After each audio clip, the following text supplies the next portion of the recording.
Je vous propose peut-être de commencer notre session d'aujourd'hui, puisque nous commençons à avoir un nombre de participants significatif. Donc, Bonjour à heureux de tous. vous accueillir Merci de me à présenter. toutes et à tous pour ce nouveau débat du commerce international organisé par la Fabrique de l'exportation sur le thème de la diplomatie économique française, ou pour être plus précis, dans le titre qui a été finalement déterminé, dans un monde bouleversé, quel rôle pour la diplomatie économique française? Alors, on peut dire qu'effectivement, le monde est bouleversé et sur beaucoup de plans, mais en particulier aussi sur le plan des relations économiques internationales et sur le plan de la politique commerciale, avec la montée du protectionnisme et du mercantilisme qui est de plus en plus nette depuis quelques mois, avec la remise en cause à peu près totale des principes qui avaient fondé, les principes multilatéraux qui avaient fondé tout le développement des échanges internationaux depuis l'après-guerre à peu près, avec la question systémique, comme on dit, posée par le développement fulgurant des exportations et de la puissance chinoise dans les échanges, et avec la contestation de plus en plus virulente aussi des accords de libre-échange et du libre-échange en général pour des raisons de souveraineté, d'écologie, de concurrence déloyale, enfin, diverses raisons qui font que effectivement il y a beaucoup de remises en cause, beaucoup de bouleversements. Et face à tous ces défis, effectivement la question se pose de quel rôle peut jouer l'Europe, quel rôle peut jouer la France, en particulier en matière de diplomatie économique. Alors, on peut rappeler, je rappelle en un mot que ce concept de diplomatie économique n'est pas nouveau, évidemment, il existe depuis très très longtemps, mais on peut dire, me semble-t-il, mais Ludovic nous corrigera éventuellement, qu'il a pris un tournant plus fort, particulier en France, à partir des années 2012-2013, je dirais, avec, quand Laurent Fabius était ministre des Affaires étrangères, enfin de l'Europe et des Affaires étrangères, avec notamment le transfert du ministère délégué au commerce extérieur au Quai d'Orsay, et avec la réorganisation administrative aussi du Quai d'Orsay, qui a conduit en 2013, je crois, à la création d'une direction des entreprises et de l'économie internationale, qui depuis a été rebaptisée direction de la diplomatie économique, je crois, en 2019. C'est donc cette administration-là qui est en charge de ce vaste programme qui est la diplomatie économique, et nous avons la chance d'accueillir donc Ludovic Pouy, qui est le patron de cette direction depuis maintenant un peu plus d'1 an. Alors, un mot peut-être sur le parcours de Ludovic Pouy, que beaucoup, je crois, connaissent, d'après ce que j'ai pu voir. Et donc, après des études de sciences politiques, de relations internationales et d'arabe littéraire, Ludovic est entré au Quai d'Orsay en 1997. Il a occupé toute une série de postes en administration centrale, notamment dans la direction de l'Afrique du Nord et du Moyen-Orient. Il a été en poste à Jérusalem, il était en poste à New York, auprès de l'ONU, à Rabat, et il a été ambassadeur, ces 2 derniers postes, avant celui-ci, était donc ambassadeur aux Émirats arabes unis de 2017 à 2020, puis ambassadeur en Arabie saoudite, pays clé évidemment, de 2020 à 2024. Et depuis septembre 2024, il est directeur de la diplomatie économique au sein du ministère de l'Europe et des Affaires étrangères. Donc, je suis heureux, encore une fois, de le remercier pour avoir pris le temps de participer à cet échange avec nous, et le nombre de participants augmente, montrant tout l'intérêt que ce sujet porte. Et donc, je lui passe la parole pour qu'il nous présente sa vision de la diplomatie économique dans ce monde bouleversé. Et puis ensuite, évidemment, comme d'habitude, nous aurons une séance de questions-réponses après. Donc, Ludovic, c'est à vous. Merci encore pour votre participation. Merci, cher Alain. Très heureux de pouvoir participer à ce webinaire de la Fabrique de l'exportation. Et puis, de manière plus générale, j'en profite pour saluer les travaux de la Fabrique de l'exportation, qui sont toujours très précieux et qui nous permettent aussi, dans ce contexte où depuis plusieurs mois, nous avons reposé un peu les bases de soutien des pouvoirs publics au commerce extérieur, à nos entreprises, eh bien, qui nous donne aussi un certain nombre d'éléments, en tout cas de lecture, et nous sommes particulièrement heureux de la coopération que nous avons entre le ministère des Affaires étrangères et la Fabrique de l'exportation. Donc aujourd'hui, ce qui m'a été demandé, c'est de pouvoir présenter, en fait, on va vous passer quelques réflexions sur le contexte géoéconomique mondial, d'abord. Bon, ça a déjà été évoqué en introduction par Alain. Sur la manière aussi dont l'Europe, selon nous, peut et doit répondre à ce contexte. Et puis sur le rôle, plus précisément, de la diplomatie économique aux côtés des entreprises. Alors, ce qu'on peut dire quand même, on est à un tournant de l'histoire. Alors, on est peut-être un tournant de l'histoire de la Ve République. Ça, les heures qui viennent nous le diront. Mais c'est clair que ce n'est pas le sujet de notre séminaire, mais ça a forcément un impact, puisqu'on a vu, notamment ces dernières années, et surtout ces derniers mois, à quel point les enjeux de stabilité politique sont importants, notamment, je pense, pour attirer les investisseurs, mais aussi pour rassurer tout simplement les entreprises. Donc, on espère effectivement retrouver la stabilité rapidement. Mais ce qu'on voit surtout, c'est à l'échelle mondiale une forme d'instabilité généralisée qui n'a pas commencé là au début de l'année avec l'arrivée de Trump, mais je pense au choc qui a été le Covid, je pense évidemment au choc qui a été l'invasion de l'Ukraine par la Russie, aux crises du Proche-Orient, et puis de manière plus générale, ça n'a pas commencé avec Trump, mais ça a été accentué avec Trump, la remise en cause de l'ordre mondial fondée sur des règles, qu'il s'agisse de la souveraineté et de l'intégrité territoriale des États, le respect des règles commerciales. Évidemment, la Russie et la Chine sont les premiers, je dirais, concernés, mais maintenant les États-Unis, avec des méthodes différentes, provoquent également cette instabilité. Et donc, on voit bien que cette approche transactionnelle, imprévisible de l'administration Trump constitue aujourd'hui un changement de paradigme.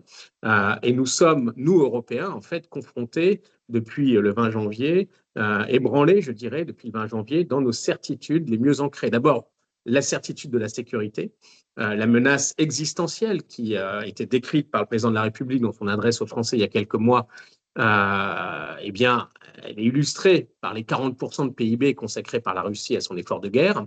Elle est renforcée aujourd'hui par le désengagement américain de l'Europe et le risque que l'OTAN ne soit plus qu'un astre mort, même si on voit que l'OTAN aujourd'hui réagit plutôt bien aux provocations russes sur notre flanc Est.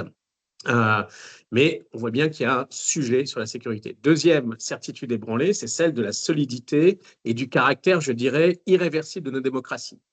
On subit des attaques hybrides de plus en plus fréquentes. On a des ingérences externes dans les élections en Europe. On l'a vu en Roumanie, on l'a vu dans d'autres pays, qui sont aussi démultipliés par les réseaux sociaux. Et donc, tout cela confronte nos sociétés au risque de l'illibéralisme. Enfin, la troisième certitude ébranlée, c'est celle de notre politique commerciale. Une politique commerciale qui est née au lendemain de la Seconde Guerre mondiale. L'idée aussi que la libéralisation des échanges, c'est un facteur de stabilité, de prospérité.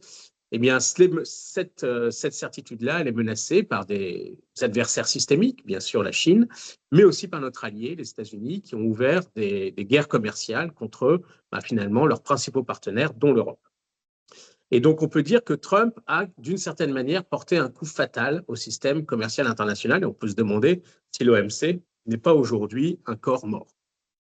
Plus grave, je dirais que pour nous, Européens, on voit la concomitance de cette politique commerciale américaine avec la politique industrielle chinoise.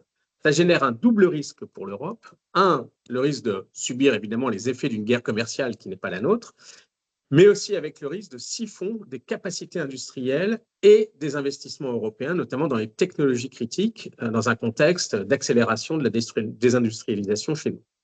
Alors, c'est un diagnostic évidemment très pessimiste, et d'ailleurs il a été posé même avant que Trump arrive, je pense en particulier au rapport Draghi, mais la question est en fait comment réagir. Et là, je reprends aussi un article qui avait été publié par Alain il y a quelques mois.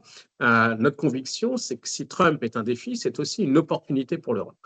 Nous n'avons de toute façon pas le choix. Il faut s'adapter au périr et l'Europe doit évidemment renforcer sa souveraineté, renforcer son autonomie stratégique, sa compétitivité, démontrer aussi son unité pour, je dirais, maintenir ses parts de marché, sa place dans le commerce mondial. Mais en fait, c'est la crédibilité du projet européen qui se joue aujourd'hui.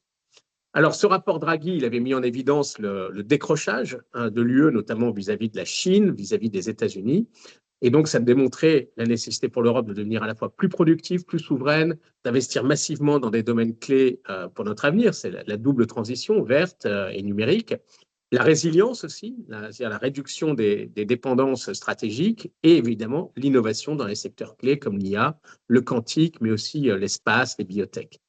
Donc, c'est un agenda de compétitivité et d'autonomie stratégique qui a été d'ailleurs lancé par le président de la République bien avant, je dirais, même la guerre russe contre l'Ukraine, bien avant l'arrivée de Trump au pouvoir.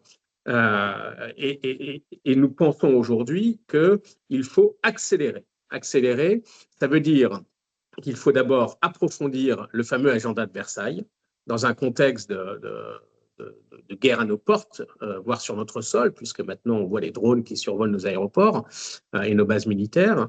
Il faut accélérer la réduction de nos dépendances stratégiques critiques, notamment dans les domaines de l'énergie et de la défense. Il faut accélérer notre politique industrielle. Donc ça passe par la réforme des marchés de l'énergie, la mise en œuvre d'une politique de concurrence qui serait tournée vers l'émergence de champions européens. Et bien sûr, la poursuite de la décarbonation et le soutien aux industries clés. Donc, c'est le fameux Clean Industrial Deal avec des plans pour l'automobile, l'industrie, la chimie. En parallèle, il faut mobiliser nos instruments de défense commerciale. On le voit face à la Chine. Il faut rétablir le fameux level playing field. On l'a vu sur les véhicules automobiles. On le voit aujourd'hui sur les vins et spiritueux. Et autre chantier pour les Européens, cette accélération de l'agenda de souveraineté, ça passe par une politique offensive de simplification réglementaire dans tous les secteurs. C'est les fameux omnibus de la Commission européenne. Donc nous, ça fait longtemps qu'on dit qu'il faut simplifier et rationaliser les obligations auxquelles les entreprises sont assujetties, notamment en matière de durabilité. Je pense au texte CRSD, CS3D, la taxonomie verte européenne, le mécanisme d'ajustement carbone aux frontières. Pas les abandonner, mais les ajuster, les simplifier.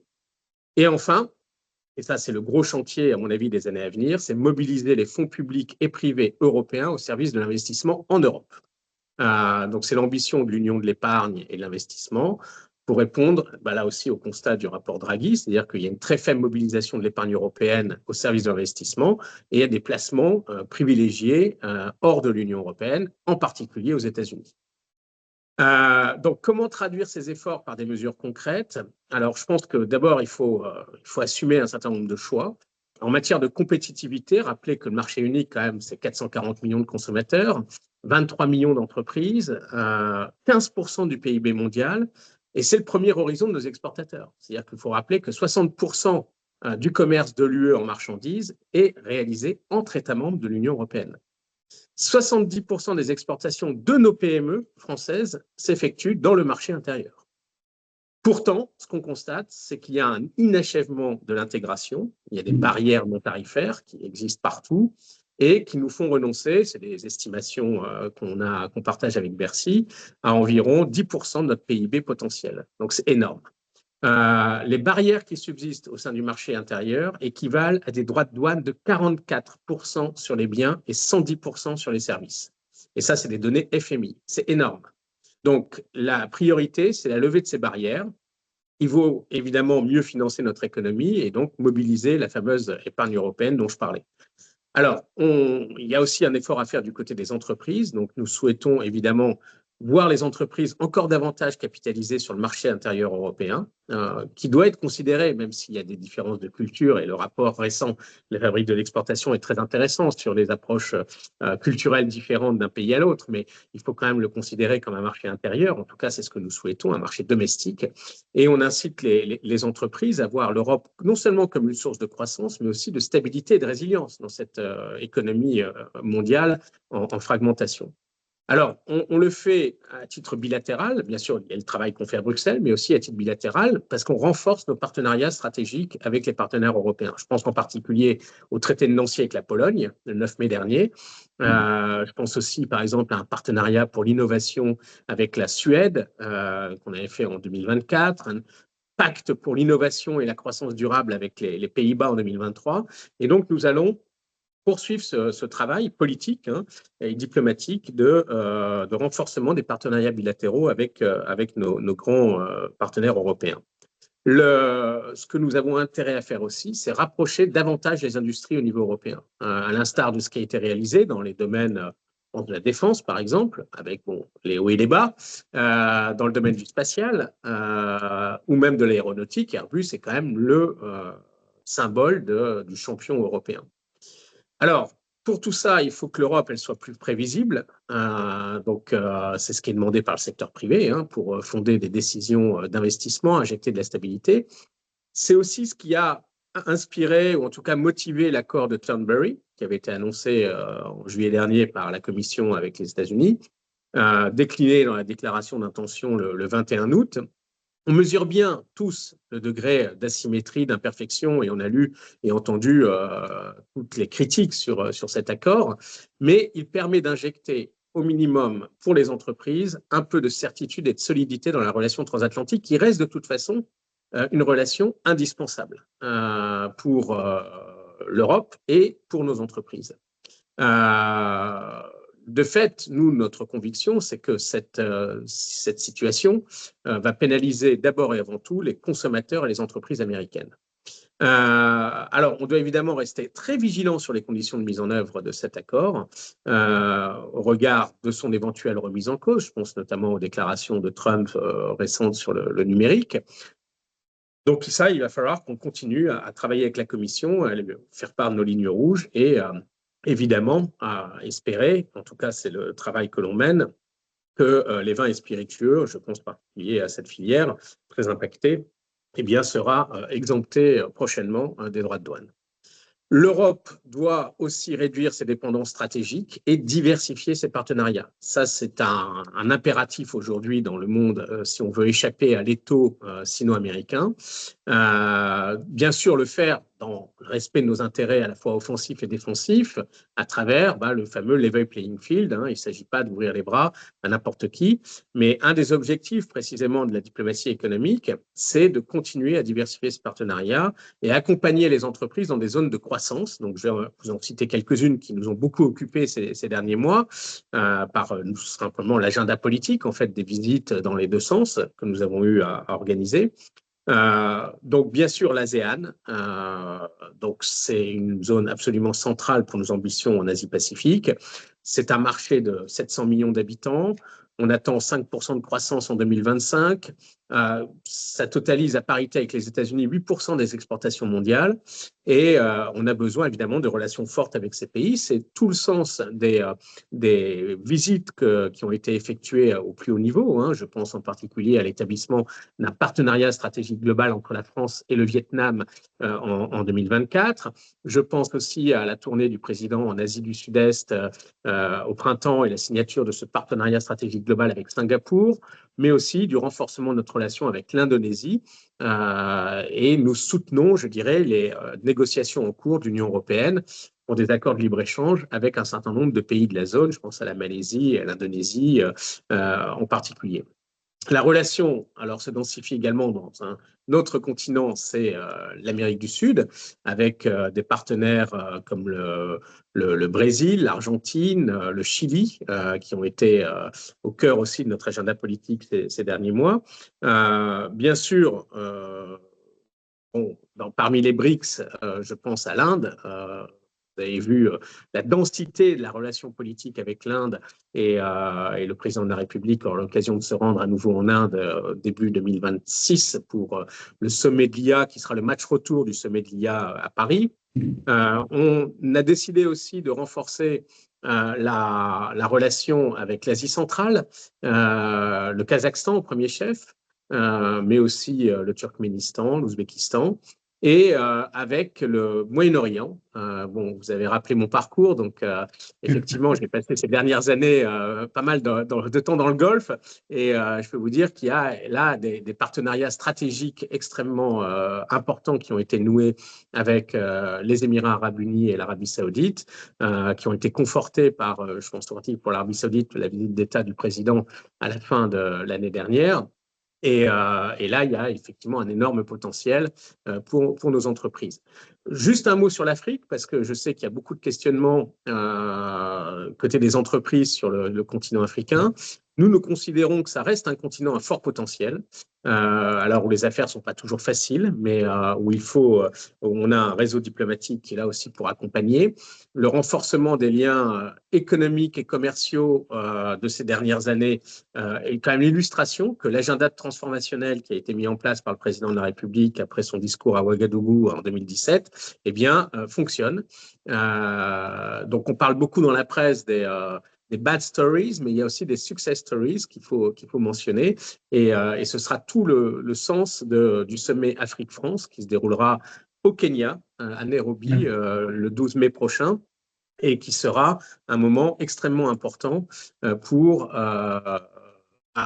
permettre d'affirmer ensemble, Français et Africains, comment on répond aux grands défis économiques, sociaux, environnementaux auxquels nous sommes confrontés.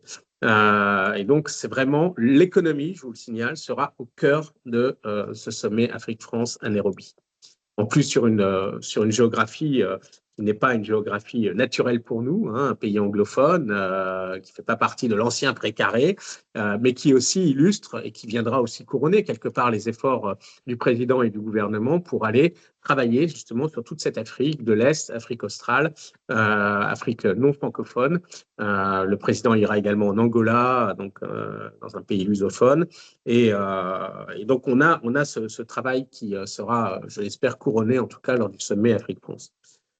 Peut-être un mot quand même sur les zones de tension. Je pense à l'Ukraine, par exemple, où il y a aussi des opportunités pour nos entreprises, alors dans les conditions, évidemment, de sécurité que nous connaissons.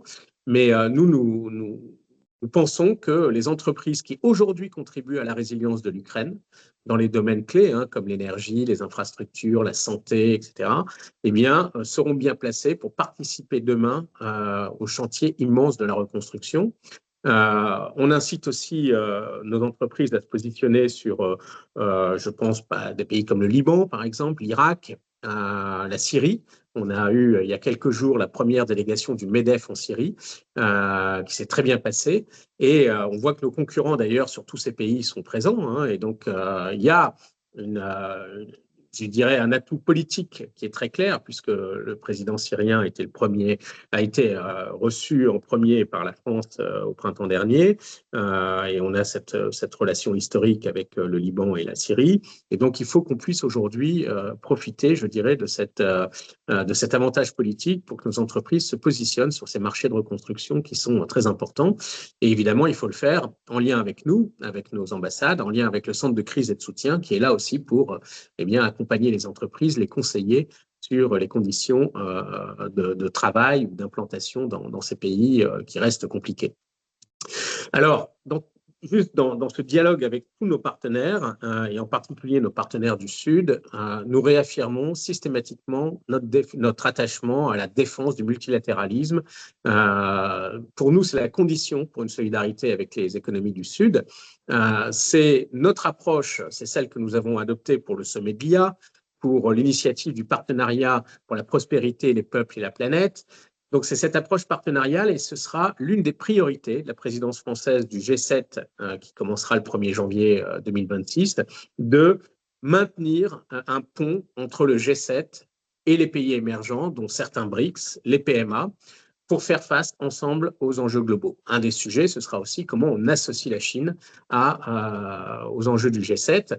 Il y aura en parallèle un G20 qui sera présidé par les États-Unis l'an prochain.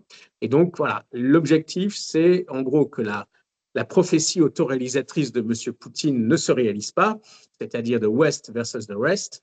Et nous pensons que la France est un pays qui dispose d'atouts par le dialogue qu'elle a noué, par les relations historiques, par ses entreprises aussi présentes un peu partout, pour établir ces passerelles. Et ce sera un des enjeux majeurs pour l'année 2026. J'en viens maintenant pour peut-être conclure au rôle de la diplomatie économique, donc du ministère de l'Europe et des Affaires étrangères et de la direction que j'ai l'honneur de conduire. Je peux vous dire que nous sommes pleinement mobilisés même en affaires courantes, sur tous ces enjeux.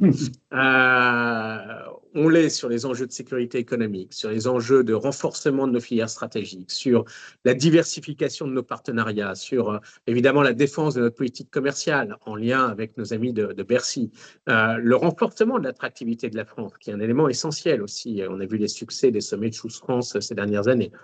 Et puis sur l'internationalisation de nos entreprises et enfin la promotion de l'innovation. Moi, quand je suis arrivé aux Émirats en 2017, on commençait à parler en France de Startup Nation. Donc moi, je relayais en tant qu'ambassadeur ce propos auprès de mes interlocuteurs émiriens qui rigolaient doucement. Ils disaient non, la France, c'est le pays des fromages, des vins et des musées. C'est pas le pays des startups.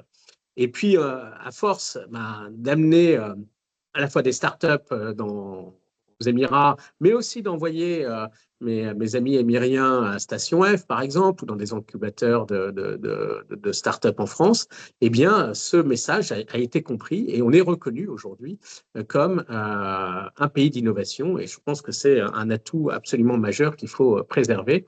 La French Tech, de ce point de vue, fait un travail remarquable, bien sûr en France, mais aussi à l'international. Alors, premier atout de la France, je dirais, pour notre diplomatie économique, c'est notre réseau diplomatique et consulaire international.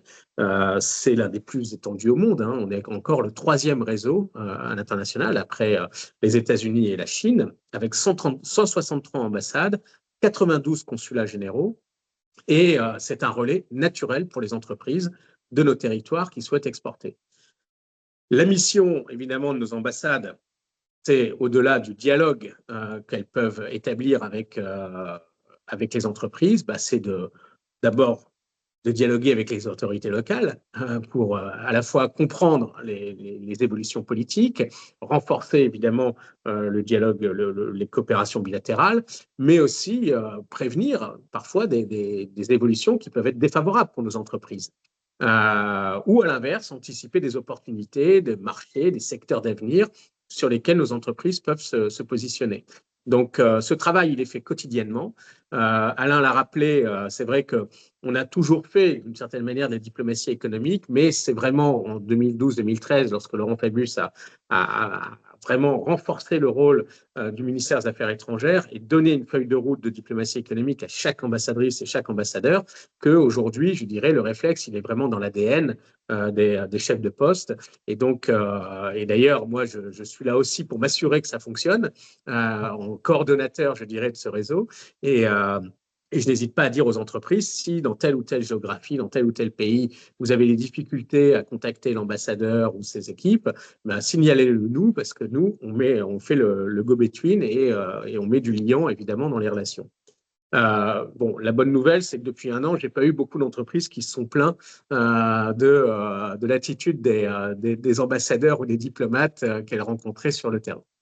Un mot quand même sur le rôle que nous jouons aussi en matière de sécurité, de nos ressortissants en général, mais de nos entreprises en particulier.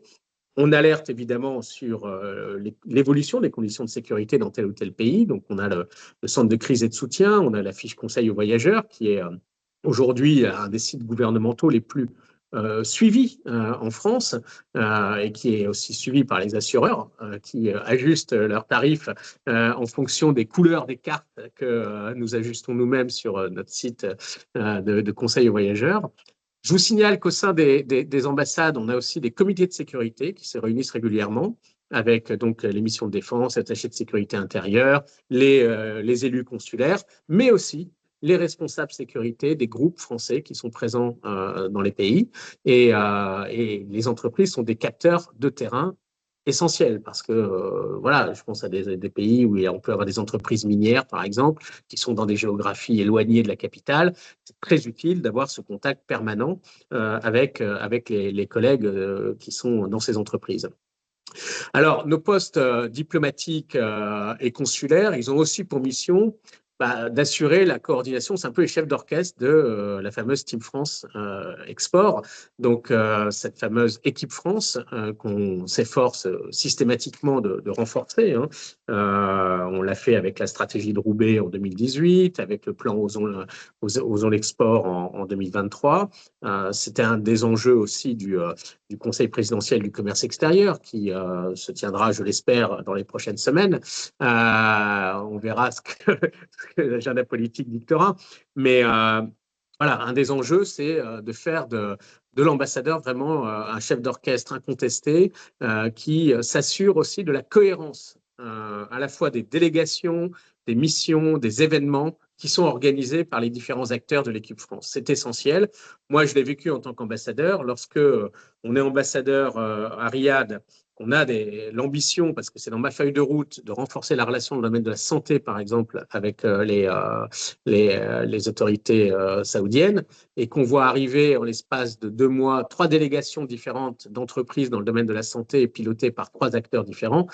Ça ne fait pas très sérieux pour les autorités locales, parce qu'évidemment, les mêmes entretiens sont sollicités et on a du mal à montrer une équipe France unie et surtout une offre France dans le domaine de la santé qui soit cohérente. Donc ça c'est le travail aussi des ambassadeurs. C'est pas toujours facile, hein, parce que bon voilà, chacun a ses intérêts et parfois il peut justifier d'avoir des missions parallèles mais au moins essayer de faire en sorte que les calendriers soient partagés et que voilà, on n'ait pas 2 missions sur le même secteur dans les 15 jours dans tel pays. Évidemment, on travaille main dans la main avec les CCE, qui sont un acteur de terrain essentiel pour les ambassades, qui sont, je rappelle, désignés par le Premier ministre et qui travaillent bénévolement à donner du conseil aux ambassadeurs. Et c'est absolument essentiel de pouvoir renforcer encore le rôle des CCE comme, je dirais, catalyseur d'analyse de l'environnement macroéconomique ou de secteur. Donc là, en tant que directeur de la diplomatie économique, je suis allé dans plusieurs pays où j'ai vu des comités CCE hyper actifs qui pouvaient soit travailler sur la ville durable, soit sur la description de l'environnement des affaires dans tel pays. Donc ça, c'est ce qu'on attend aussi, c'est-à-dire des conseillers hyper actifs, au-delà du rôle qu'ils jouent sur, je dirais, le conseil aux PME ou l'appui aux VIE. Donc, voilà, ça, c'est quelque chose qui va se poursuivre, quels que soient, une fois encore, les aléas politiques, parce que les ambassadeurs, ils ont leur feuille de route, les Team France Export, elles sont bien identifiées dans les pays, et donc on va poursuivre ce travail. Enfin, on a un rôle aussi de promotion de l'attractivité de la France auprès des autorités locales, des investisseurs locaux.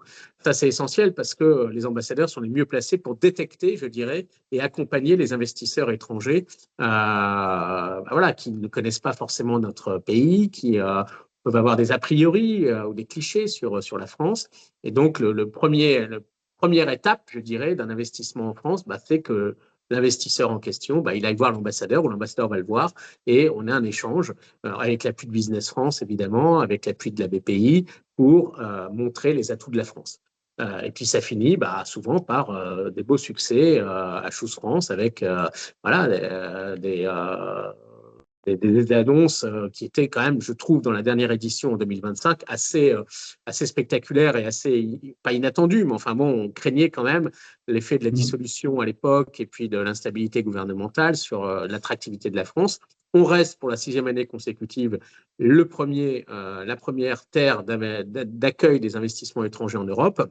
Et on a aujourd'hui, alors les derniers chiffres que j'avais, c'était on a près de 20 000 entreprises sous contrôle étranger, soit 1% des entreprises en France, mais elles emploient 2,3 millions de personnes, elles contribuent à 17% du PIB et à 35% des exportations industrielles. Donc, attirer des investissements en France, c'est aussi, quelque part, renforcer l'emploi et renforcer la France comme hub d'exportation. Donc ça, c'est un élément essentiel qui va être poursuivi. Donc on a un sommet Choose France qui est également prévu en juin prochain et sur lequel on travaille déjà aujourd'hui avec les équipes diplomatiques et avec Business France et avec Bercy. On a aussi, et ça on le valorise beaucoup à l'étranger, un des classements qui sont assez exceptionnels. Je pense en particulier grâce aux priorités du plan France 2030. On a la première place en Europe sur l'IA, sur la recherche quantique, sur l'énergie, sur l'agroalimentaire, et on reste la première destination des projets R&D. Donc ça, c'est quand même aussi des choses que les gens ne connaissent pas forcément, mais qui valorisent, je dirais, la France comme terre d'accueil des investissements. Alors évidemment, on sait très bien, et tous les baromètres le montrent, qu'il y a encore beaucoup de travail à faire pour, notamment au-delà de la question de la stabilité politique, sur la poursuite des réformes, sur la stabilisation, l'amélioration, je dirais, de l'environnement administratif, sur la simplification, sur les enjeux du foncier, etc. Mais tous ces sujets-là sont aujourd'hui bien identifiés, traités, en lien aussi avec les régions, bien sûr. Et une fois encore, même si je sais qu'on parle là à la fabrique de l'exportation, tout ce que l'on fait en termes d'attractivité contribue à renforcer l'exportation depuis la France. Et ça, c'est des choses qui sont pour nous essentielles. Alors, je pourrais reparler aussi de tous les atouts qui sont les nôtres, évidemment l'énergie nucléaire, les talents que nous avons, notre système de recherche et d'innovation, le crédit impôt recherche, etc. Donc tout ça, il faut le préserver. Et évidemment, on est mobilisé, nous, ministère des Affaires étrangères, pas pour résoudre tous les problèmes qui peuvent se poser ici ou là, qui sont plutôt relèvent plutôt de Bercy et des régions, mais en revanche pour je dirais, brander, marketer à l'international les réformes qui sont menées et rassurer surtout les investisseurs étrangers. Donc, juste un dernier mot peut-être pour vous rappeler qu'on a un rôle aussi dans l'attractivité des talents étrangers. Ça, c'est essentiel parce que, comme vous le savez, dans le débat un peu hystérique parfois sur les sujets de migration, on mélange tout et n'importe quoi. Et nous, on s'efforce, le ministère des Affaires étrangères, de préserver cette capacité que nous avons à attirer dans un contexte concurrentiel très fort. Je pense en particulier à nos partenaires européens qui mettent aussi le paquet pour attirer ces cerveaux étrangers, pour préserver notre attractivité. Ce n'est pas toujours facile, mais on travaille sur le titre de séjour talent, etc. Et puis, dans l'autre sens, et là, ça vous concerne aussi très directement la fabrique de l'exportation, on veut renforcer le dispositif des VIE, qui est un dispositif unique, qui nous est envié partout dans le monde, et qui est un dispositif qui est à la fois, pour moi, gagnant-gagnant, c'est-à-dire gagnant pour les jeunes qui, effectivement, vont pouvoir avoir une première expérience à l'international, souvent être embauchés d'ailleurs par les entreprises qui les emploient, et puis gagnant pour les entreprises qui bénéficient d'un système soutenu par les pouvoirs publics, avec des jeunes talents, souvent très dynamiques, qui connaissent en général aussi les pays où ils se rendent et qui apportent, je dirais, du sang neuf dans les entreprises. Donc voilà, ça, c'est des outils qu'on continue à valoriser. Et alors, je sais qu'il y a certains secteurs qui emploient moins de VIE aujourd'hui, je pense au secteur automobile, par exemple, qui souffre, mais on s'efforce quand même aussi au ministère des Affaires étrangères de valoriser ce dispositif auprès des pays étrangers. Par exemple, on sait qu'un pays comme l'Égypte n'accepte pas le statut de VIE, donc on négocie diplomatiquement, voire même politiquement, avec les Égyptiens pour essayer d'obtenir un accord sur le statut de VIE. On travaille avec les Britanniques, les Chinois aussi, où le nombre de VIE a chuté.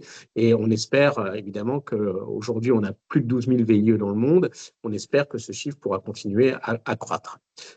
Donc voilà, en quelques mots, ce que je pouvais vous dire. Il y aurait beaucoup d'autres choses à dire, mais simplement, voilà, moi et mes équipes, on est vraiment à disposition des entreprises pour les accompagner. Donc moi, je reçois tous les jours des entreprises, mes équipes également. On peut régler aussi parfois des choses très, très basiques, mais qui sont utiles. Je pense en particulier quand il y a des problèmes de fiscalité dans tel ou tel pays, etc. Et on peut mettre en contact avec les autorités. On peut passer des messages aussi diplomatiques ou politiques. Et donc tout ça, c'est important. Et puis bien sûr, on pousse, nous aussi, certaines entreprises à participer participer à certaines délégations politiques. Je pense à des startups qui n'ont pas forcément le réflexe en fonction des secteurs que l'on privilégie sur telle ou telle géographie. Donc voilà. Donc on a ce travail qui est quotidien. On attend évidemment un nouveau gouvernement, un nouveau ministre délégué au commerce extérieur, puisque comme je le disais en introduction, on n'a plus de ministre délégué au commerce extérieur, même pas en affaires courantes. Donc c'est quand même un problème parce qu'on avait tout un programme de visites très important pour assurer un portage politique en soutien des entreprises dans un certain nombre de pays. Et puis, on aura aussi voilà, ce Conseil présidentiel du commerce extérieur, le sommet Choose France, enfin, des événements qui sont importants et qui devraient, on l'espère, une fois que, je dirais, la poussière sera retombée sur la scène politique, être bien préparés pour conforter la place de la France et évidemment accompagner nos entreprises. Bien, merci beaucoup, cher Ludovic, pour cette présentation très complète, je dirais rapide mais très complète de l'ensemble des enjeux et des défis auxquels nous sommes confrontés actuellement et du rôle de la diplomatie économique française en face de ces défis et de ces enjeux qui, effectivement, qui sont considérables. Et donc, je pense que c'était passionnant. Il y a beaucoup de sujets qui ont été, beaucoup de sujets qui ont été traités, qui ont été évoqués. Et donc, je pense que ça va donner lieu à pas mal de questions. Donc, je regarde qui veut poser une question. Je vois que Denis Tersen a levé la main. Donc, je ne vais pas être Florent Baltest après. Donc, Denis en premier. Et ensuite, on fait d'abord Denis. Oui. Bonjour, monsieur le directeur. Alors, juste pour me présenter, je suis conseiller maître à la Cour des comptes, mais je suis un ancien du commerce extérieur, mais l'autre côté de la Seine. Et plus honorablement connu. Bon, non, mais alors, merci beaucoup pour votre enthousiasme, votre ambition et toutes vos initiatives. Alors, si j'étais un peu provocateur, je dirais qu'il y a un paradoxe de la diplomatie économique, c'est qu'on la voit partout, sauf dans les statistiques du commerce extérieur. Donc, effectivement, alors, par rapport à ça, j'ai une question assez Cour des comptes. Tous les grandes initiatives que vous prenez, les partenariats stratégiques, est-ce qu'on les évalue? Est-ce qu'on en mesure les effets? Et si oui, sous quelle forme? Enfin, vous avez parlé, moi j'étais en poste il y a très longtemps au Japon, on avait la France avait signé un partenariat stratégique pour le 21e siècle, donc tout ça donne lieu effectivement à beaucoup d'effets de présentation et d'enthousiasme, et puis après ça retombe, on ne sait pas ce que ça devient, donc ça c'est une première question.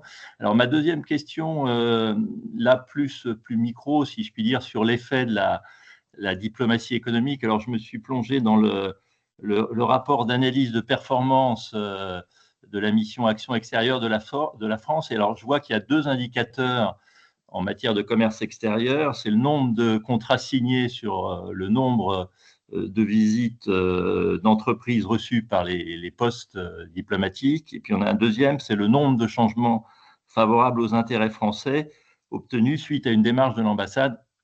Je signale pour notre assistance qu'en 2024, 602 changements favorables aux intérêts français ont été comptabilisés. Donc, j'ai un peu une double question par rapport à ces indicateurs. Je comprends qu'ils résultent d'enquête du Quai d'Orsay. D'abord, est-ce que les résultats, au-delà du chiffre global, sont connus sous des réserves naturellement de secret des affaires, mais sur les changements réglementaires, ça pourrait être plus largement diffusé. Et est-ce qu'il n'y aurait pas, tous ces chiffres résultent d'enquêtes internes, est-ce que ça ne pourrait pas être confié aux usagers, aux entreprises, je ne sais pas, peut-être à la fabrique de l'exportation, par exemple, voilà. Ou au CCE ou d'autres, quoi. Voilà, merci beaucoup. Merci. Oui, non, peut-être juste répondre donc, sur les statistiques du commerce extérieur. C'est un des gros sujets, d'ailleurs, qui a fait l'objet de tout ce travail préparatoire autour du Conseil présidentiel du commerce extérieur. C'est de dire que voilà, la stratégie qui était initialement portée il y a quelques années consistait à dire il nous faut 200 000 exportateurs. On était à peu près à 150 000, donc passer de 150 000 à 200 000. Aujourd'hui, ce qu'on constate, c'est que le nombre d'exportateurs a un faible impact finalement sur le volume des exportations. Et donc, un des enjeux aujourd'hui de la discussion, c'est comment faire du chiffre, mais comment résorber en fait le déficit commercial. On a regardé ce qu'ont fait les Italiens. Les Italiens, ils ont effectivement fixé cette target, cette cible de 700 milliards d'euros d'exportation de biens qu'ils ont atteint. Et donc, ils sont au-dessus de nous aujourd'hui, les Italiens. Et donc, un des enjeux, c'est de se fixer ce type d'objectif. Et donc, quelque part, de recentrer l'accompagnement par les pouvoirs publics sur les entreprises à fort potentiel et sur les secteurs et sur les géographies à fort potentiel. Donc, c'était tout le sens des travaux préparatoires du Conseil présidentiel. On verra ce que ça donnera, mais de toute façon, je pense qu'un certain nombre de choses vont être mises en œuvre de facto parce que tout simplement, on n'a plus le choix. Il y a moins d'argent public, ça ne vous aura pas échappé. Donc, il faut recentrer aussi les missions. Et puis, il y a des choses qu'on ne pourra plus faire, qui pourraient peut-être, le cas échéant, être reprises par le secteur privé dans un marché ouvert. Mais l'essentiel pour nous, c'est pour ça qu'on travaille, par exemple, je donne un exemple, mais avec France 2030, avec les équipes de Bruno Bonnell, sur l'identification des entreprises lauréates France 2030 qui ont ce potentiel à l'export qu'il faut accompagner. Donc voilà, donc ce travail, il est mené, mais vous avez raison de souligner qu'il y a une déception nécessairement sur si on fait le bilan 10 ans après la réforme de la diplomatie économique et avec les étapes 2018, 2023, etc., le déficit commercial n'est pas résorbé. Donc, alors, ça ne dépend pas que des pouvoirs publics, clairement. Il y a tout un contexte à la fois international et puis il y a aussi une culture de l'export qui n'est pas aussi forte chez nous qu'elle l'est par exemple en Italie, en Espagne ou même en Allemagne chez nos entreprises. Mais il y a clairement quelque chose à revoir de ce point de vue-là. Maintenant, sur l'évaluation des partenariats, je dirais alors, we always need two to tango. Donc, il faut aussi voir que quand les partenariats sont évalués, on le fait en général avec nos partenaires, justement, et on voit ce qui a été mis en œuvre, ce qui n'a pas été mis en œuvre. On revoit aussi parfois les priorités. Et ce travail, il est fait, je dirais, de manière très régulière par les ambassades, parce que c'est leur job, par le Quai d'Orsay. Et je peux vous dire qu'il y a aussi un contrôle, ou en tout cas une supervision de l'Élysée sur tous les partenariats stratégiques qui ont été signés par le président.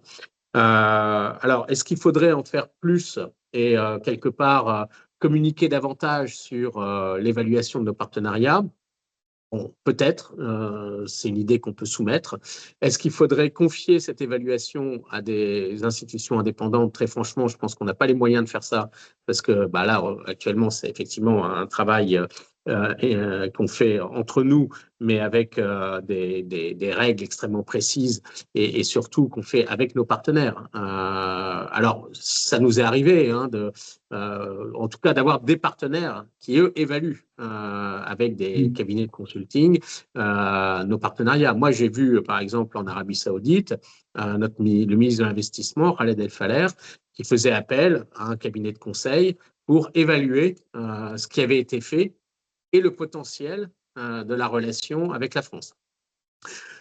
Il nous partageait ou pas les résultats, mais clairement, il se basait sur ce type d'analyse. Alors, ce qui était assez amusant, c'est que les consultants en question venaient nous voir pour nous poser des questions sur le partenariat avec la France. Donc, on ne leur en disait pas trop, parce qu'il y a quand même aussi un travail, évidemment, de confidentialité à préserver. C'est un travail diplomatique, essentiellement. Donc, mais sachez qu'en tout cas, ces partenariats sont évalués et que on peut tirer aussi des enseignements, parfois négatifs, de telle ou telle relation. Et ce n'est pas parce qu'on signe un partenariat stratégique qu'on se repose sur nos lauriers et on ne fait plus rien. Donc ça, c'est aussi un point important, c'est-à-dire la mise en œuvre de ces documents en fait, qu'on signe avec nos partenaires étrangers est essentielle. Mais parfois, je vous avoue que on se retrouve face à des partenaires étrangers qui, par paresse bureaucratique ou par choix politique, font pas forcément le job. Et ça arrive aussi. Donc, il faut aussi qu'on en tienne compte. Très bien, merci beaucoup Ludovic. Donc, je passe la parole à Florent Beltel de CCI France. qui a levé la main en premier. Merci Alain, je serai rapide parce que je vois qu'il y a d'autres questions. Donc effectivement, Florent Beltet, directeur international de CCI France. Merci Alain d'organiser ce genre d'événement et monsieur l'ambassadeur Charles Ludovic, merci pour vos propos. Parce que quand on allume la télé, la radio, on regarde les réseaux sociaux, on a l'impression que tout est à l'arrêt et c'est pas vrai. Et encore moins à l'international. La Team France Export, vous l'avez rappelé, merci, est en plein développement en France avec tous les acteurs publics, privés. Et puis, vous avez donné une clé supplémentaire, monsieur l'ambassadeur, en parlant des Team France Pays, très important de dire à nos entreprises qu'effectivement, autour de l'ambassadeur, autour du chef du service économique, sur place, Business France, les CCI françaises à l'international et les CCEF, bien sûr, sont là pour les accueillir. Et d'ailleurs, j'étais hier à Marseille, dans le cadre des rendez-vous de la TFE, et juste un témoignage, il y avait 150 inscrits l'an passé, il y avait 235 entreprises hier. Donc, si l'intérêt pour l'international, on pouvait en douter, la salle à la super bourse de commerce était pleine. Et aujourd'hui, il y avait à peu près 150 inscrits à Nice pour la poursuite de ça, des entreprises qui veulent avoir de l'info. Vous l'avez annoncé d'un mot, et j'ai vu Christine Gilgui, d'ailleurs, que j'ai vu hier à Marseille, il l'a mis dans le chat. Donc, le CPCE n'aura pas lieu après-demain, monsieur l'ambassadeur, sûrement. Il est décalé, vous nous le confirmez. Et on espérera qu'il se tient un jour. Et simplement, dernier point par rapport à ce que vous avez dit, et c'est un peu, bon, beaucoup d'entre nous sommes dans ce métier depuis quelques années, dizaines d'années, et c'est vrai qu'il y a toujours un balancier entre plus d'exportateurs et plus d'exportations. Donc le plan Bechtle, oser l'export, c'était effectivement plus d'exportateurs. Et là, on nous parle effectivement de plus en plus de stratégie cœur de cible et de plus d'exportations autour des gros exportateurs. Mais je pense que c'est important. On a passé pour la première fois la barre des 150 000, 151 000 l'an passé. On rencontre sans arrêt des PME, des PMI, et qui ont vraiment des bons produits et qui en plus à l'international sont attendus et réussissent. Donc je trouverais bien, moi, modestement à mon niveau, et c'est un peu ce que font aussi les chambres de commerce en France, d'essayer de garder un mixte pour y avoir effectivement une dominante, comme on dit, avec quand même un mix, donc de savoir si effectivement, peut-être sans fonds publics, avec le relais des privés, vous l'avez bien dit, je vois que Charles-Marie Dor est là avec les CCFI, mais que l'on puisse, au collectif, puissance publique et puissance privée, continuer d'accompagner toute entreprise qui a une velléité à l'export. Je pense que ce serait important que ce message soit passé, même si effectivement, on doit se concentrer sur une certaine typologie. Non, mais vous avez tout à fait raison, hein, Florent. Je crois qu'il faut de toute façon, un ambassadeur ou un service économique à l'étranger ne va pas fermer la porte à une entreprise qui va taper en disant voilà, je découvre ce marché, est-ce que vous pouvez m'aider, quoi. Évidemment. Maintenant, pour que cette entreprise arrive déjà physiquement sur tel ou tel pays, ça veut dire qu'il a déjà une stratégie export. Voyez. Donc le sujet, c'est plutôt mieux identifier en France, en amont, dans les régions, les entreprises qui ont un vrai potentiel. Je pense que c'est ça le sujet en fait. Et les orienter sur les bonnes géographies prioritaires, là où il y a des poches de croissance, sans oublier naturellement, et ça je l'ai dit en introduction, mais le marché européen, qui reste, je dirais, un marché essentiel. Le marché américain va rester de toute façon un marché essentiel aussi pour les entreprises. Elles s'adaptent avec les fameux droits de douane. C'est encore trop tôt pour évaluer l'impact de l'accord entre l'Union européenne et les États-Unis. Nous, on redoute quand même l'impact global sur le commerce entre l'Europe et les États-Unis. On redoute aussi l'irruption des surcapacités chinoises sur notre marché. On le voit avec l'automobile, on le voit avec le textile. On va le voir sur, à mon avis, pas mal de secteurs. Donc la question, c'est comment on se protège davantage aujourd'hui face à l'irruption de ces productions chinoises qui vont inonder le marché, mais pas juste pour inonder le marché en fait. Il ne faut jamais se leurrer sur les objectifs de la Chine. L'objectif de la Chine, c'est la destruction de l'industrie européenne. Donc, on l'a vu sur l'automobile, on risque de le voir sur l'aéronautique. Il faut être extrêmement vigilant et pour ça, il faut ce sursaut européen, à la fois d'établir davantage de barrières, de lutte contre la coercition, tout simplement. Mais c'est vrai qu'on le fait dans un contexte qui est d'autant plus difficile qu'on a ce front, je dirais, à l'ouest qui a été ouvert également et qui rend les choses difficiles. Mais pour revenir à votre point, je pense que, voilà, très franchement, si demain on nous dit qu'il y a 200 000 exportateurs français, on sera très content. Vous voyez ce que je veux dire? Là, on est dans une logique, c'est d'efficacité, c'est-à-dire l'argent public est en train de disparaître progressivement, ça n'échappe à personne. Donc, il faut recentrer les missions de nos opérateurs, qu'il s'agisse de BPI, de Business France, mais aussi les rendre plus efficaces. Et un des sujets dont on discute aujourd'hui dans le cadre de la préparation du CPCE, c'est la question de l'aide liée pour l'AFD, par exemple. Et créer cette poche d'aide liée à l'AFD, parce que beaucoup d'entreprises nous remontent en fait leur frustration de voir de l'argent public qui part dans les poches d'autres entreprises étrangères dans le cadre des appels d'offres de l'AFD et d'autres bailleurs en général. Et en plus, politiquement, je pense qu'il est aujourd'hui absolument invendable aux contribuables français de dire que son argent va enrichir les boîtes chinoises en Afrique. Donc voilà, donc ça c'est le genre de choses qu'on va faire avec une fois encore cette cible d'exportation de biens. On oublie aussi les services, on a une balance excédentaire dans les services qui croît, donc je pense qu'il faut aussi intégrer quelque part ce qu'on réalise dans les services, mais sans oublier que derrière les difficultés qu'on a sur certaines filières à l'export, il y a des problèmes d'emploi, il y a des problèmes évidemment d'innovation, de capacité à investir, et donc il faut qu'on puisse, je dirais, encore davantage cibler les bons secteurs et avec votre aide en fait, avec l'aide de la Team France Export en France, identifier les bons candidats pour exporter.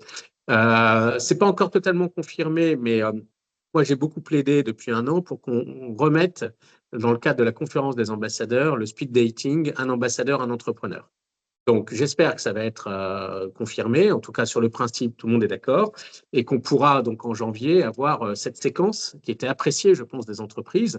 Moi, je me souviens quand j'étais aux Émirats, j'ai fait plusieurs speed dating comme ça. Et c'était extrêmement efficace parce qu'en 10 minutes, un quart d'heure, on échange les coordonnées, on comprend mieux l'approche de l'entreprise et puis on oriente déjà sur l'entreprise sur tel ou tel interlocuteur. Donc ça, on va le remettre en place, je l'espère, pour la conférence d'ambassadeurs en janvier prochain.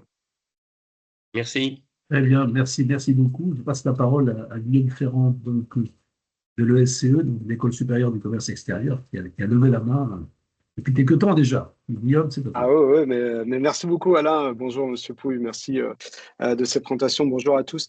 Oui, le SCE, comme tu l'as dit Alain, je ne sais pas si Monsieur Pouille, vous connaissez l'École supérieure du commerce extérieur. J'ai la chance d'en être directeur délégué et on forme depuis un peu plus de 50 ans au métier de l'internationalisation et de l'export. Et c'est pour ça que je suis ravi d'entendre tous les éléments que vous avez donnés et avec une question.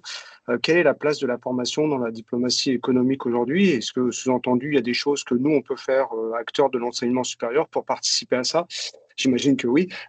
Mais surtout, comment est-ce qu'on peut collaborer de manière plus proche afin d'adresser des programmes de formation sur des secteurs en tension ou sur des secteurs qui n'internationalisent ou exportent pas assez aujourd'hui, par exemple? Je vous donne un exemple et après, je ne serai pas plus long que ça. On organise une conférence sur les VIE par collègues de Business France qui viennent sur le campus même nous parler du VIE, parce qu'on a la chance d'envoyer pas mal d'étudiants en VIE.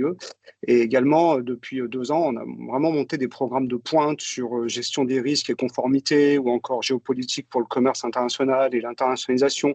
Donc voilà, je serais ravi de pouvoir plus insérer l'école dans cet écosystème, et notamment dans la diplomatie économique, pour qu'on puisse prendre le sujet, si je peux dire, par le bas, c'est-à-dire vraiment par la formation aussi bien des Français qui rentrent à l'école que surtout, j'ai envie de dire surtout, et 50-50, de tous les internationaux qui viennent se former dans nos programmes à Bac+5, des Master of Science précis, et qui après repartent dans leur pays avec nos savoir-faire et notre formation ici à Cœur des France, à Paris.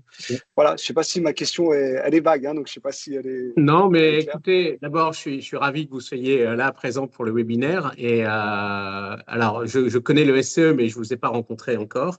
Mais simplement, et là, je reprends ce qui était aussi une des recommandations du rapport de la Fabrique de l'exportation récemment sur la comparaison aussi avec nos voisins. Je pense qu'il y a un gros travail à faire aujourd'hui, notamment auprès des PME, pour les aider à appréhender l'international. C'est-à-dire que Bon, vous savez, il y avait eu ce dispositif Mornay de VTE, donc de volontariat territorial en entreprise. Bon, mais en fait, qui était mal ciblé, je pense, parce que tout simplement, je pense que ce dont ont besoin les entreprises, c'est de talent, en fait, c'est d'excellents collègues à embaucher qui ont évidemment une parfaite maîtrise de l'anglais, voire d'une autre langue, qui connaissent déjà les codes de l'international. Et là, je dirais, il faut prendre des gens, peut-être pas seniors, mais en tout cas des gens déjà un peu qualifiés. Et une école comme la vôtre peut être un vivier de ce type de talent. Alors, c'est un coût pour une entreprise, mais on n'a jamais dit que l'export, ça n'avait pas un coût. Hein. Ça rapporte, mais il faut prendre son risque. Il faut prendre son risque. Moi, ce que je disais aux entreprises quand elles venaient à Riyad ou à Abu Dhabi, c'est, vous savez, le golf, c'est une culture à appréhender. Les contrats, ils ne tombent pas à la première visite. Hein. Il faut boire beaucoup de thé, beaucoup de café et prendre le temps de créer la confiance. Et après, bah oui, il faut venir avec peut-être un VIE, s'installer, commencer à ouvrir une branche. Mais les choses peuvent prendre du temps. Donc, c'est-à-dire qu'il faut quand même avoir un peu les reins solides, mais il faut aussi avoir un peu une culture de l'export. Et ça veut dire ça, c'est des gens sur place en France qui peuvent être embauchés, formés pour ça. Donc, je pense que ce que vous faites avec les VIE, c'est essentiel. D'ailleurs, je vous signale qu'il y aura le 4 novembre donc, un nouveau grand forum VIE au Carreau du Temple. Et je suppose que vous y serez, moi j'y serai également. Le nombre de candidats au VIE est absolument astronomique. C'est des milliers et des milliers de candidats pour quelques centaines de postes. Donc, ça montre qu'en fait, les jeunes veulent toujours aller à l'international. Ça montre que voilà, il n'y a pas de repli sur soi aujourd'hui, malgré tout ce qu'on peut lire ici ou là. Et je pense que c'est un atout pour les entreprises. Après, une fois encore, hein, c'est aux dirigeants d'entreprise de savoir faire des choix et de dire, voilà, moi, dans le contexte, parce qu'on voit bien le contexte international tel qu'on le voit à travers la télé peut inquiéter des chefs de PME familiales, etc. Bah non, il faut prendre son risque, surtout comme vous le disiez, je ne sais plus qui le disait, mais on a d'excellents produits, on a une capacité à fabriquer de bons produits, à faire de l'innovation qui mérite, je pense, d'être accompagné. Donc, nous, on sera prêt à accompagner. Moi, je pense qu'il faut qu'on travaille peut-être ensemble, qu'on regarde comment monter peut-être des partenariats. Et puis, de manière plus générale, je trouve qu'il n'y a pas assez d'études sur le commerce extérieur en France, d'études supérieures sur le commerce extérieur. Donc, c'est un sujet à évoquer avec Madame Borne ou avec son successeur, parce que, voilà, il y a des pays qui ont une culture naturelle de l'export parce qu'ils ont une diaspora immense. Je pense à l'Italie, par exemple, ils ont des relais partout. Nous, il faut qu'on la crée localement. Écoutez, je tends la main tendue, je prends la main tendue avec plaisir et je vous recontacte pour pousser tous ces sujets. Et j'ai eu l'occasion d'intégrer la fabrique de l'exportation. Je pousserai évidemment les sujets avec la fabrique de l'exportation. Merci beaucoup. D'ailleurs, je saisis l'occasion pour préciser que justement la fabrique de l'exportation travaille sur ce sujet avec tous ses partenaires, dont beaucoup sont ici d'ailleurs, dans le cadre de l'exercice de comparaison qu'on fait un petit peu les systèmes d'appui des principaux pays européens. On a remis un rapport, donc effectivement, il y a 2 mois sur le dispositif d'appui, financement, accompagnement, etc.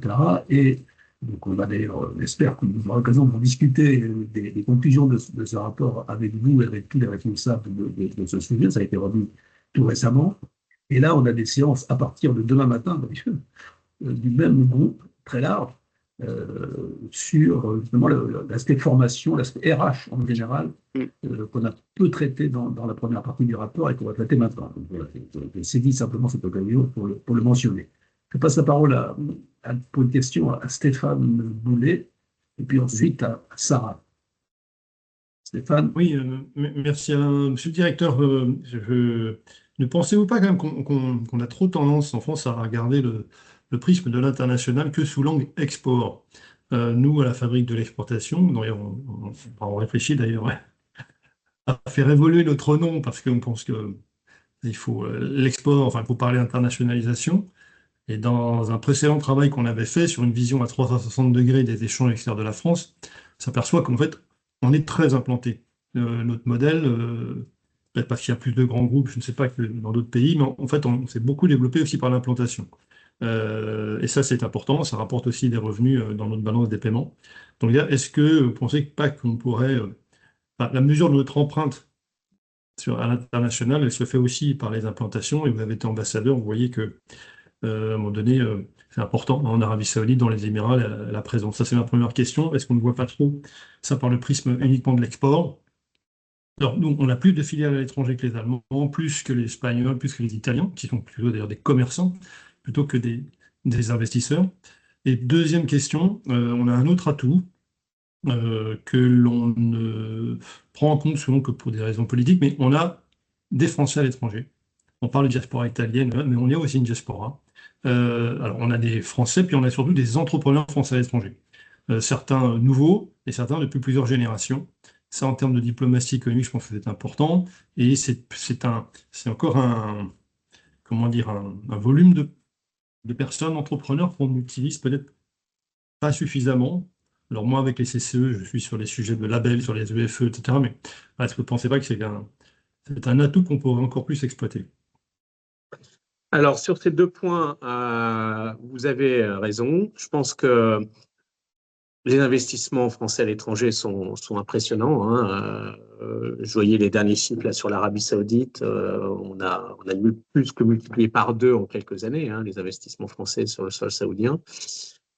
Je vous avoue que nous, on a 2 boussoles. La première, c'est quand même effectivement le retour sur investissement, entre guillemets, et la préservation de l'emploi en France. Voilà, ça, c'est quand même essentiel. Et puis derrière, évidemment, les investissements en France de nos partenaires étrangers. Et là, si on compare, par exemple, ce qu'on fait en Arabie et ce que les Saoudiens font chez nous, c'est incroyable. On a 300 millions ou 400 millions de stocks d'investissement saoudien en France quand on est à plus de 16 milliards en Arabie. Donc, le décalage est immense.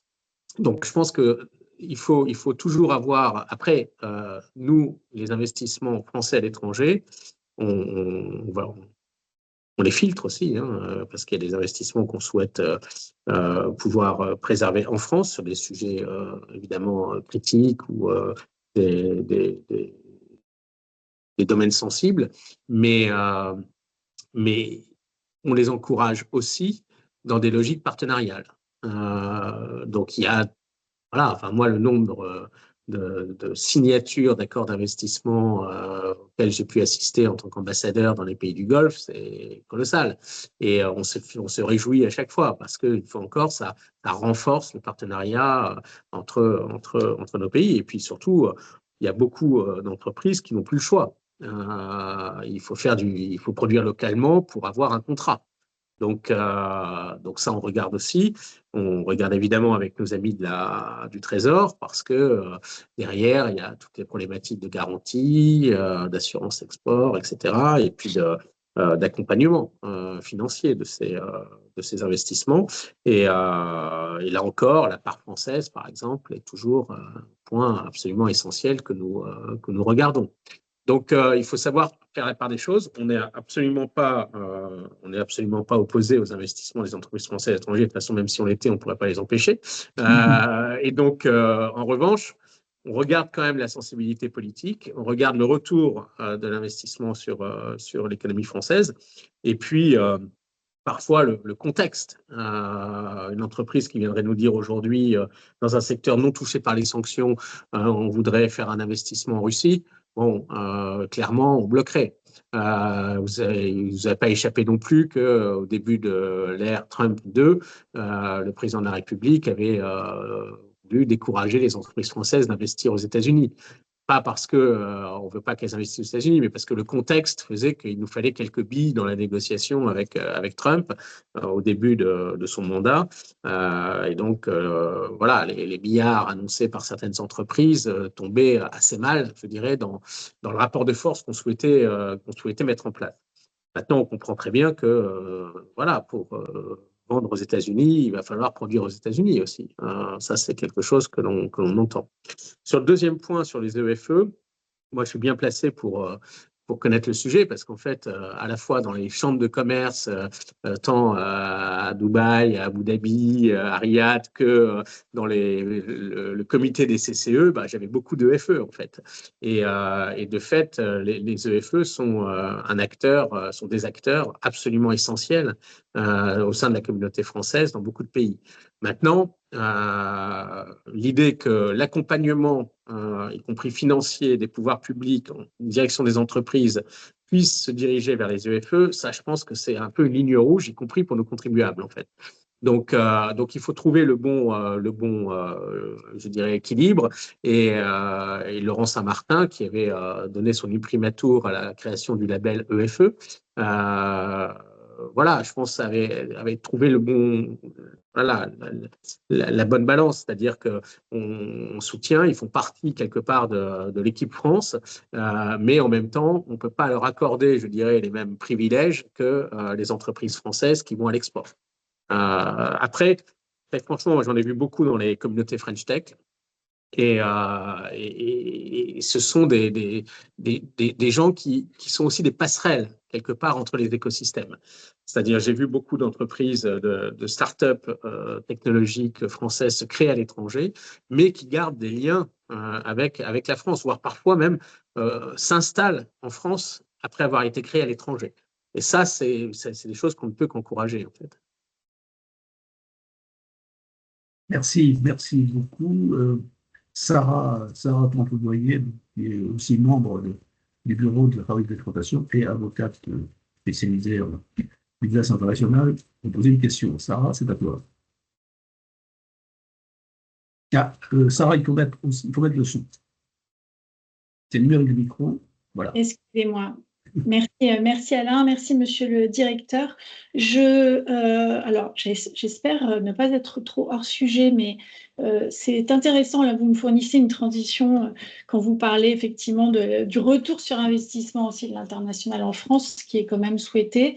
Je suis assez intéressée en ce moment, et je pense que ça intéresse tout le monde au regard de la situation de notre pays aussi. Et j'aimerais avoir votre avis, votre sentiment sur le lien que vous faites au niveau macroéconomique entre la diplomatie économique, dont vous avez la charge, et le patriotisme économique. Je trouve assez intéressant aussi de se dire que la balance commerciale est quand même déficitaire aussi, compte tenu des niveaux d'importation dans notre pays de produits étrangers. Et comme vous le disiez, il y a un phénomène d'invasion quand même des produits chinois qui se posent. Je regardais dans les Échos cette semaine l'accueil en fait de Shine au BHV, qui est quand même maintenant du coup à un pied, on va dire physique dans notre territoire, alors que c'était que du e-commerce jusqu'à présent. Et alors, je ne sais pas si vous pourrez me répondre, mais de manière générale, je trouve que c'est intéressant d'avoir votre avis, parce que c'est un système de balancier, en fait, exportation-importation, et l'idée, c'est de créer de la richesse à l'extérieur pour qu'elle revienne éventuellement en effet boomerang vertueux sur notre territoire. C'est aussi décourager la demande possible en France d'importation excessive. Je suis ravie d'apprendre que les jeunes postulent pour des postes de VIE et sont intéressés à l'international. Ça serait bien aussi qu'au niveau de la demande, nos jeunes soient aussi français ou européens à tout le moins. Voilà. Et je voulais savoir, au niveau de vos services, notamment, sans que vous nous divulguiez des grands secrets, mais comment c'est géré au niveau la vision macroéconomique et politique de vous, avec éventuellement vos alter ego qui seraient, je ne sais pas quel ministère ils ressortent, mais voyez comment vous étudiez ce balancier de retour sur investissement en France, en même temps développement à l'international. Voilà. Oui, non, mais c'est une excellente question, et elle est d'autant plus pertinente qu'elle est au cœur aujourd'hui, en fait, des enjeux économiques de notre pays. Donc, vous l'avez mentionné, l'invasion de produits chinois, qui d'ailleurs s'accélère sur fond de guerre commerciale entre Pékin et Washington, eh bien, elle est problématique sous deux angles. Sous l'angle, évidemment, destruction de notre tissu industriel, premièrement, mais aussi sous l'angle, je dirais, habitude de consommation. Et je pense que c'est là où il faut qu'on puisse mettre en place des protections, tout simplement. Et c'est ce à quoi nous travaillons avec nos collègues de Bercy, mais aussi au niveau européen, parce que je pense qu'on a été naïfs on a été naïf pendant de nombreuses années. Dans les deux sens, à la fois dans le sens de l'accueil de tous ces produits qui sont clairement qui établissent une compétition inégale avec les produits européens, et aussi dans la délocalisation en Chine d'un certain nombre d'usines. Et on voit aujourd'hui les difficultés qu'ont certains secteurs industriels en Europe. Donc et puis après, il y a aussi un travail, je pense, je dirais, de pédagogie auprès des consommateurs. Je veux dire, si Shine vient au BHV, c'est bien parce que tout le monde achète du Shine, en fait. Donc, il y a un petit sujet sur le patriotisme économique. Ce n'est pas uniquement demander aux entreprises d'investir en France, c'est aussi demander aux consommateurs d'acheter français. Donc, il y a eu beaucoup de travail fait par le président de la République. Vous savez, ces expositions Made in France, donc la fabrique, tout ce qui relève aussi de l'excellence, en fait, du savoir-faire français. Moi, je travaille avec les entreprises du patrimoine vivant, avec les entreprises du luxe, etc. Donc, voilà, il y a beaucoup de travail qui est réalisé, mais la réalité, c'est que le consommateur, il fait un peu ce qu'il veut, en fait. Et à la fin, il regarde son portefeuille. Donc, dans un contexte où le pouvoir d'achat diminue, bah oui, il y a malheureusement de la place pour une concurrence déloyale de produits de mauvaise qualité qui débarquent sur nos marchés. Et donc, il faut qu'on puisse, vous savez, il y a ce travail en cours là pour taxer les petits colis, qui est quand même c'est un tsunami d'avoir ces millions de colis de moins de 150 € qui débarquent sans aucune barrière, sans aucun contrôle en Europe. Bon, bah voilà, il y a ce travail qui est réalisé pour empêcher ça. Donc je dirais oui, le lien il est clair. Maintenant, la clé elle n'est pas qu'au gouvernement. La clé elle est à tous les étages de la société. Merci beaucoup. Je me disais que, en tant que vous êtes habitués, vous et vos équipes, à promouvoir la France à l'étranger, en fait. Et je pense que vous avez le bon discours, pour le coup, commercial et de promotion. Et j'ai le sentiment, en fait, que du point de vue en France de la revalorisation de l'offre, je lis aussi Louis Gallois, enfin, son rapport là récemment, c'était assez intéressant là-dessus aussi, c'était le fait de booster et de promouvoir l'offre, et donc derrière la réindustrialisation en France auprès du public français. Et c'est vrai que je pense que certaines personnes, alors je ne suis pas sûre que Bercy soit les plus indiqués à le faire, mais pourraient bénéficier, je pense, de votre expérience, expertise à vendre la France à l'étranger pour qu'on la vende mieux déjà chez nous, à commencer par chez nous, en fait. Ouais. Je sais pas, voilà, Oui. c'est peut-être trop polémique ce que je Non, dis. mais je vois très bien ce que vous voulez dire. Après, bon, nous, c'est vrai que notre terrain de jeu, c'est l'étranger. Donc, alors après, on fait beaucoup de diplomatie hors les murs en France. On va parler aux étudiants, on va parler évidemment aux entreprises. On essaye autant que possible d'être au contact aussi de nos compatriotes. Mais c'est vrai que notre terrain de jeu principal, c'est d'aller parler aux partenaires étrangers et de renforcer nos relations bilatérales avec ces partenaires. Et d'aller négocier avec eux. Mais voilà, je prends le point. Je pense qu'il y a effectivement un travail collectif à mener, y compris avec la diplomatie, pour renforcer, je dirais, le rayonnement français, y compris en France. Voilà, merci beaucoup. Bien. Parfait, merci beaucoup. C'est un bon mot de la fin. Finalement, je ne pense pas qu'il y ait d'autres questions. Je n'en vois pas en tout cas, puis nous avons déjà dépassé le temps prévu, mais c'était passionnant. Il y a beaucoup de questions et beaucoup de développements passionnants. Je pense grâce à Ludovic, on a vraiment couvert beaucoup de sujets passionnants et qui montrent d'ailleurs qu'effectivement, ce sujet de diplomatie économique, ce n'est pas seulement une affaire de diplomate, c'est aussi une affaire d'entreprise, d'un petit peu tout le monde, voire aussi des consommateurs. Donc, tout le monde se bat pour essayer de remédier un peu à la situation, sans parler du sujet de la formation à long terme que nous avons évoqué.